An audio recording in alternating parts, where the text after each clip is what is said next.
Welcome to the McGlone Academy News live from the Confluence Media Center. We are excited to kick off Black History Month with a special news report. All of February, we will be highlighting someone in Black History Month. Today's person is Shirley Chisholm. Shirley Chisholm was the first Black woman elected to the United States Congress. She represented New York's 12th District for 7 terms, and in 1972, she became the first woman to run for the Democratic Party presidential nomination. Vice President Kamala Harris recently paid tribute to Chisholm in her presidential campaign announcement by using a similar logo to Shirley Chisholm.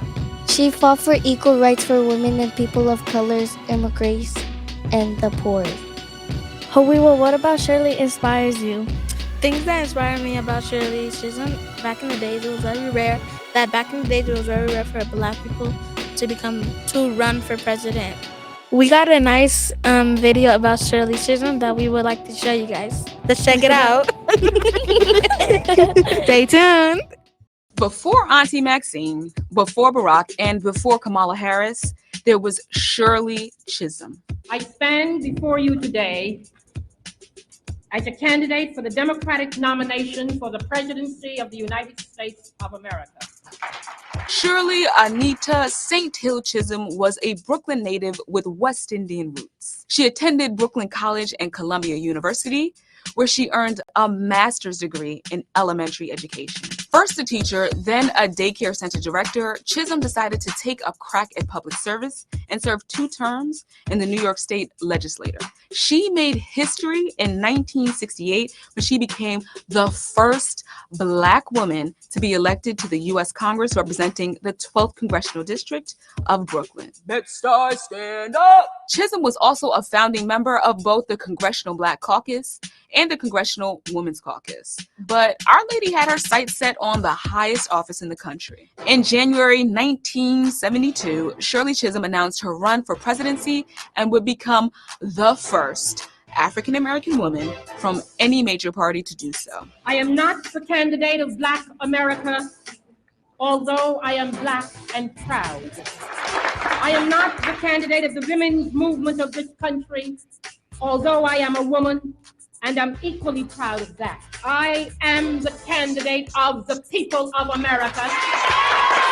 She ran during a crazy time in American history. Malcolm X, MLK, and Bobby Kennedy had all been assassinated.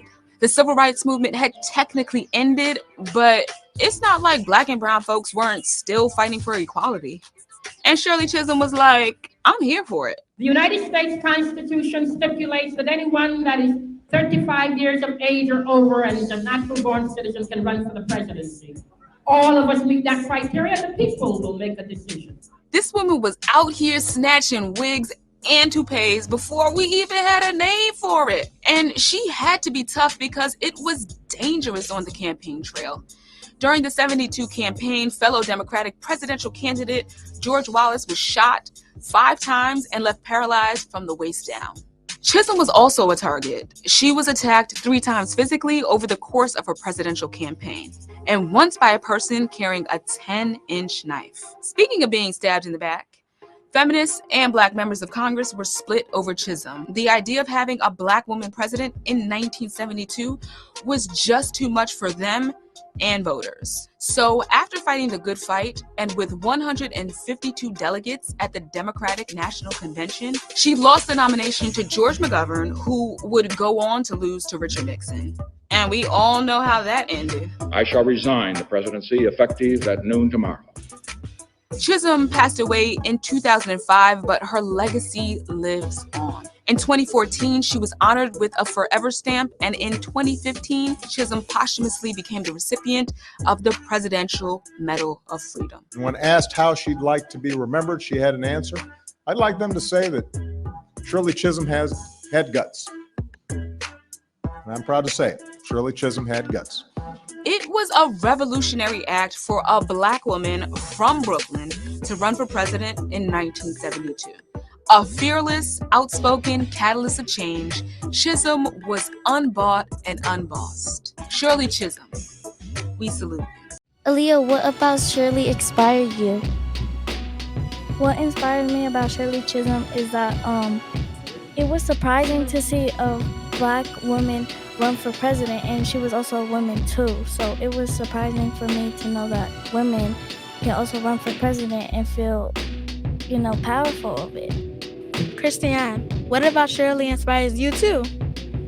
Shirley inspires me because I love how she's tough and she snatched people wigs by talking, and she run for presidents for women and black people rights because she wanted everything to be equal.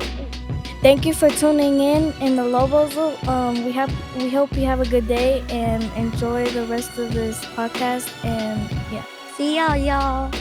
Bye. Bye, y'all. Thank you guys for watching. Subscribe. Subscribe to this YouTube channel.